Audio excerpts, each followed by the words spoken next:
Hi అండి అందరికీ. బాబు కోసం అని చెప్పి దానిమ్మ పిక్కలు జ్యూస్ చేశాను ఈ మిషన్ అయితే మీషోలో తీసుకున్నాను. 4 ఇయర్స్ అవుతుందండి. పాప చిన్నప్పుడే తీసుకున్నాను.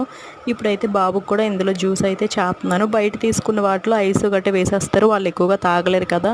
ఇలాగ ఇంట్లోనైతే మనం న్యాచురల్గా చేసుకోవచ్చు. పిక్కలన్నీ అందులో వేసాక ఇలా తిప్పుకుంటే ఇగోండి జ్యూస్ అయితే వచ్చేస్తుంది. పక్క నుంచి ఆ పిక్కలు కూడా వచ్చేస్తాయి. జ్యూస్ అంతా ఇలా తీసుకున్న తర్వాత ఇందులోనే నేను కొంచెం పాలు అయితే వేసుకుంటాను. నార్మల్గా ఒక్క జ్యూసే పడితే కొంచెం కసాగా ఉంటుంది కదా దానిమ్మ పిక్కలు, అందుకని చెప్పి రోజు ఏ పాలు అయితే మడిగించి పాలు పడతాను కదా ఆ పాలే ఇందులో కూడా కొద్దిగా వేసుకొని అదైతే బాటిల్లో వేసి ఇచ్చేస్తే బాబు అయితే తాగుతాడు. మీ ఇంట్లో కూడా చిన్నపిల్లలు ఉంటే ఒకసారి తప్పకుండా ఇలా ట్రై చేయండి, పిల్లలకి హెల్తీ కూడాను. ఇగోండి పాలు అయితే వేసుకున్నాను. పాలు వేసిన తర్వాత కొద్దిగా కలుపుకొని బాటిల్లో వేసిస్తే వాడైతే తాగేస్తాడు. వీడియో నచ్చితే లైక్ చేయండి, నా ఛానల్ సబ్స్క్రైబ్ చేసుకోండి, సపోర్ట్ చేయండి.